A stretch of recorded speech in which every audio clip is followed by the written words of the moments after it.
you just heard the good man right there. He has seen it all. He has seen everything, and I have seen some woeful NRL squads.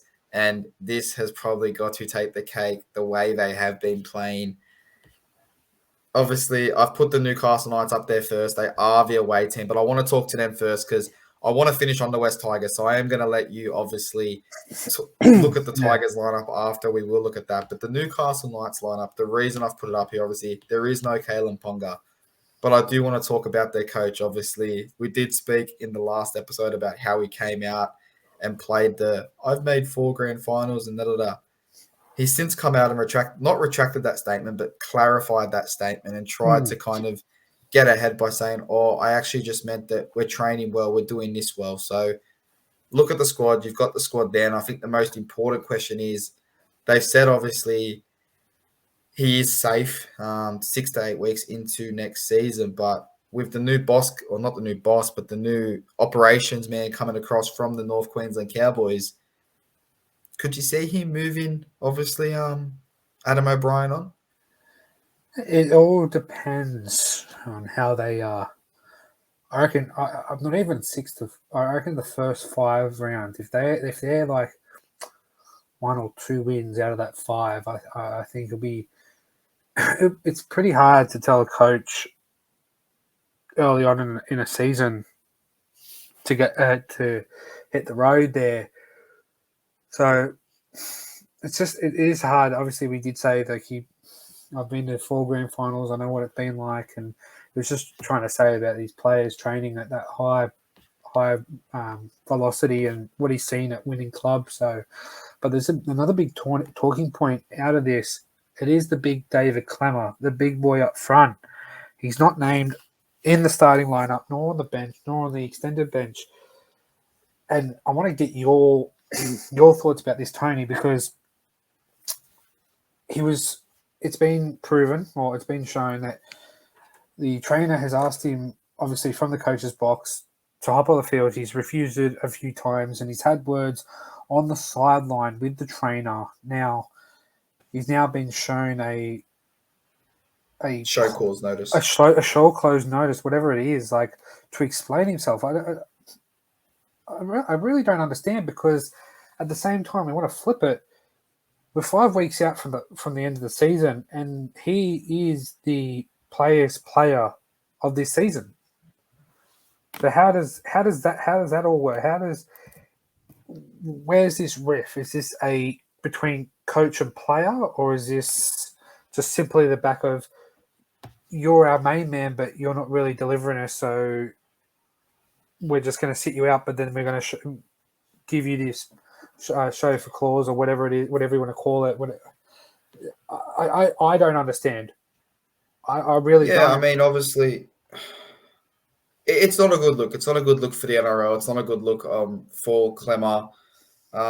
Richie on Big Sports Breakfast this morning, I don't know if you saw it, he did say that Klemmer is now fighting to save his career amid the suggestions that it could be terminated. Again, this is a player that tried to force a move away from the club, not only for a loan deal, but he did want to go to Parramatta for next year and the year beyond that. However, Parramatta could not make that work. So I guess if you're looking at it from that aspect, he doesn't want to be there. He's arguing with the staff. He's made it quite clear that he was happy to leave for less money. Maybe fine him. Maybe don't stand him down, show him the show cause notice. Maybe fine him. I did think it was weird that he did get the show cause notice, and before he could even appeal that to the club, he was already not named. So they had already made up their mind. I think this ends in probably one way. I think you do see Klemmer leave Newcastle at the end of the season, and I think you do see him sign that 1-year deal with Parramatta, unless a Dolphins or something like that come in and throw a big money offer at him. But we will chuck up, obviously, the West Tigers. They are the home team. They are going for a 2-peat, quotation mark, 3-peat game in a row, if you do count the Cowboys game. And yes, I did the quotation marks, forgetting that I was not on the screen, but obviously the lineups there. Hastings does come out of the squad. Youngster Thonu Pole gets his second crack replacing Hastings. And West Magpies New South Wales club captain Tom Freeburn will make his NRL debut off the bench. So absolutely buzzing for him. Looking forward to seeing how he goes. But Baxter, did they win another game? I don't see Newcastle winning this game, and that will put him in 15th. Clemmer wants out, which is, like you said, probably is their player's player. I guess where next for Newcastle, and do you think the Tigers win this game, and who are you looking for to step up? Yeah, both clubs are at the moment in a sorry, they're at the same fork in the road here. They've got a lot of players on big money who are not delivering for either club. You got coach under pressure of Adam O'Brien, and you got a new coach in now in his name escapes me at the moment. Tim Sheens will start again, obviously next season, but he's been watching carefully over this side now. I'm looking here, and I don't see a Luke Brooks. Can you fill me in why he isn't named at the 7 role here, Tony? Brooks is injured. He's got an injury. Brooksy, he could have played if he does obviously leave. It could be his last game because there is talks he will be out for the season. I guess that's another talking point. Tim Sheens has come out and said he will be here long term, even if they do get him on a bit of a cheaper deal. So I guess what are your thoughts on that one? They're happy for him to stay. It's basically Tim Sheens has basically said he's my 7. Whatever money wise, whatever it has to be, I want him here. Now, I've said it. I think I said it in previous pods. I feel for Luke Brooks because he is a player who came into the first grade squad for Tigers at a bad stage because they're coming off a high and they're going down low, and he's jumped in, and then you got the likes of Mitch Moses leaves, the Fox leaves, Teddy leaves, Aaron Woods leaves, and then they just really decline and try to put band-aids over open heart surgeries there. So it is a tough one, and I guess why you're talking about that, because I don't want to obviously throw too much hate on Luke Brooks, but he is 27 years old. He does turn 28 at the end of the year now. I'm not going to call him old because I'm turning 28 a few months before him, so I'm not going to call him old, but if I look at that team list, I look at obviously arguably the future. Adam Doueihi at number 6, he's 23 years old. Jock Madden at number 7, he's 22 years old now. Jock Madden's come out in the media 2 days ago and said, if Luke Brooks does stay on about number 7, I will leave the club and I will be asking for a release and I will not sign any new contracts. So as much as the Tigers and Tim Sheens obviously love Luke Brooks, do you start looking towards the future? He's 5 years younger in Jock Madden. He's 4 years younger in Adam Doueihi. Do you look towards the future and let those boys play? Look, you got to have a balance between old and new. They always say 7s, they don't really quite get the art of playing in and out of structure. You know, you can listen to Matty Johns, you can listen to Cooper Cronk, you can listen to the 8th Immortal, all talk about how towards the back end of their career, when they got a little bit older and they started the penny dropped for them of how to play the way they should have played when they were young. It's just one of those ones you just got to get your head around and listen it to. So I think Luke Brooks needs a. Can you win a premiership with Luke Brooks? Can you see this team making the final with Luke Brooks? I know it's not only him, but this squad in itself, can you see them making a real crack at the finals with Luke Brooks in that number 7 position? Probably, but it's the players around him. You got James Talmo there, who has gone from winning a ring with the Cowboys to then going to the Penrith Panthers to doing a flop of a job there and then going to another flop of a club at the Tigers.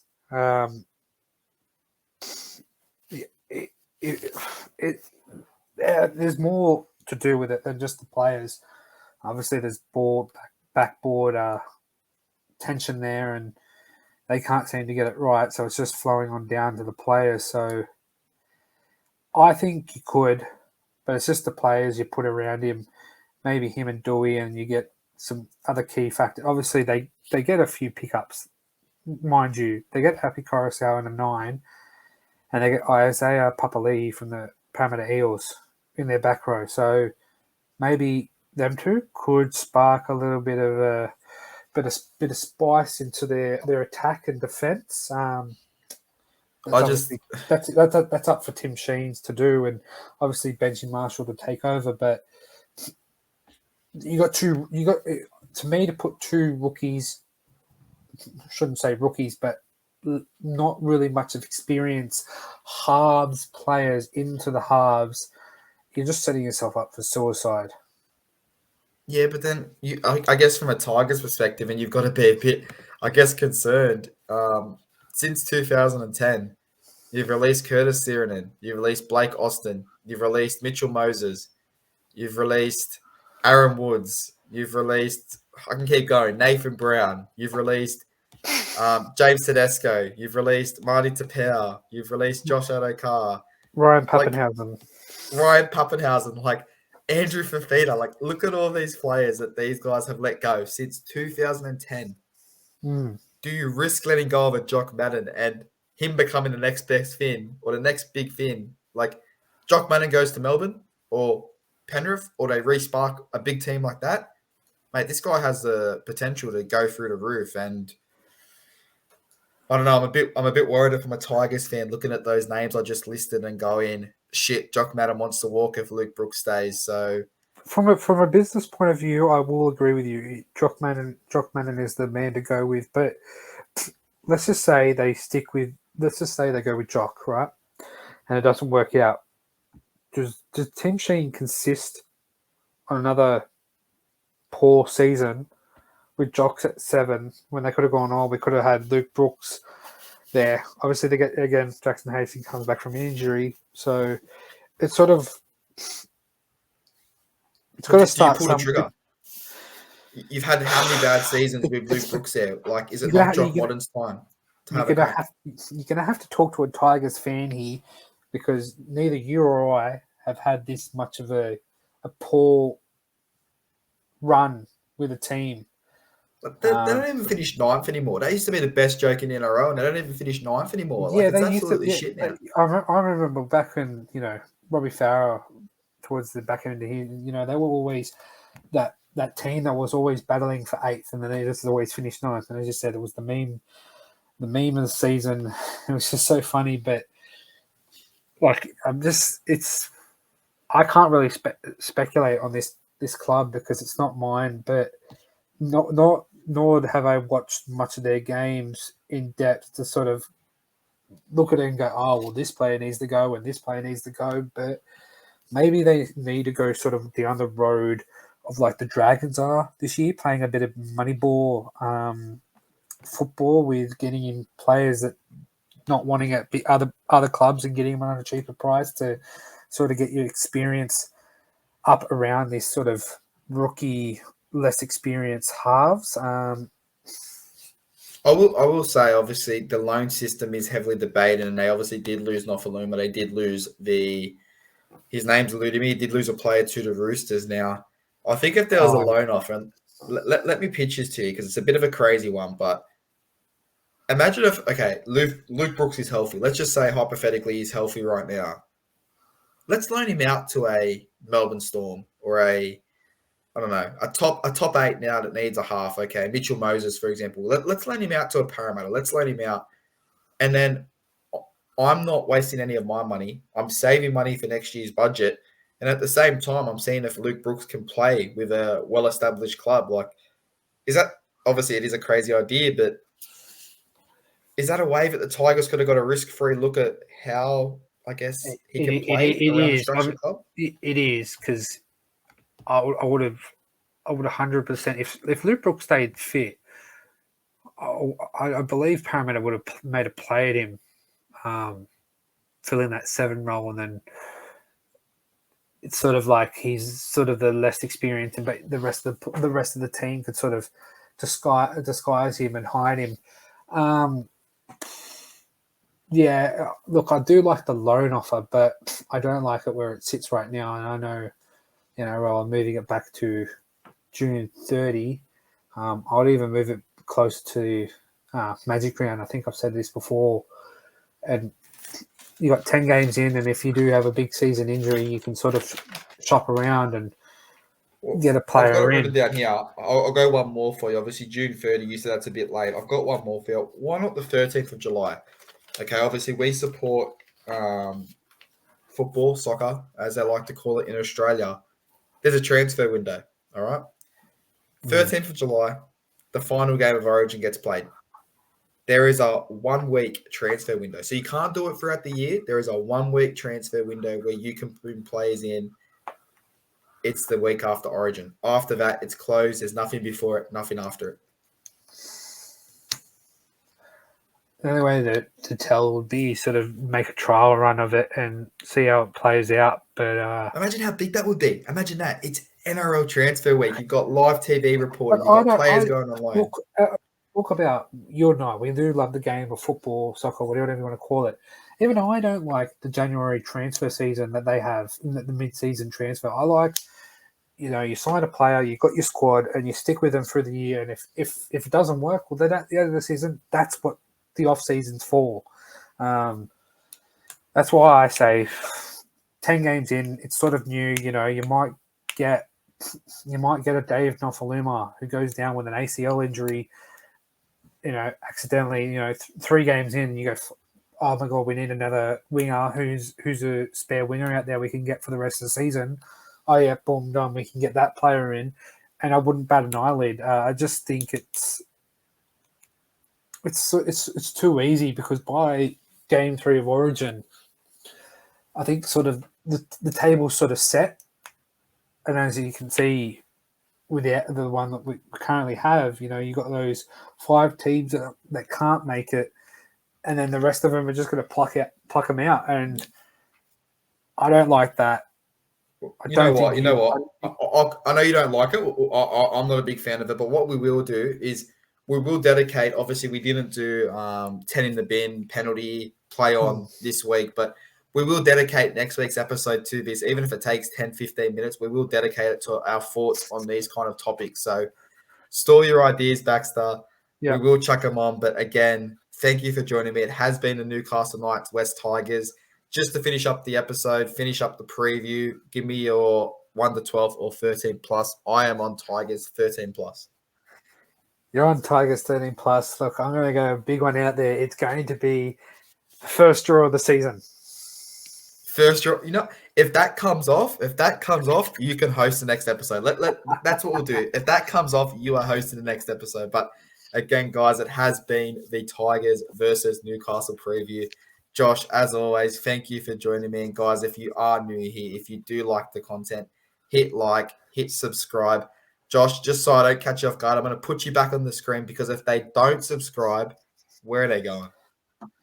You're going for 10, mate. They're going for 10. Or better yet, Centaur. You're either going for 10 or you're joining Nathan Cleary or Tom Burgess. So, again, mate, thank you for joining me. Have a great night. It is 11 o'clock at night. And I look forward to talking about this week's round next week. Peace.